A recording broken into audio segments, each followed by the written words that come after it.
Before using the Insta360 ONE X camera and connect it to the Image Hive app, it's good to make sure that the firmware on the device is up to date and the batteries are fully charged.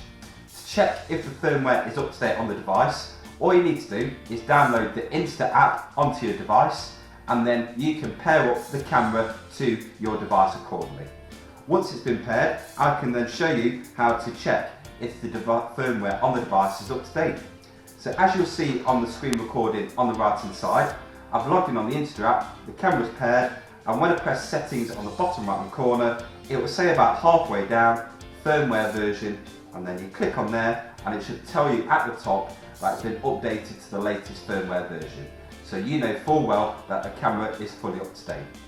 To check the battery charge on the camera, you'll see on the camera here, there's a little power bar and the camera is fully charged. But with this, you do get portable batteries as well. So if the battery does run out, you can just swap it over for one of these fully charged batteries and away you go again. Then when you get home, just pop these back on charge in a USB lead in a socket, and then you'll be able to charge up your batteries accordingly. So top tip, make sure the firmware is up to date and the batteries are fully charged.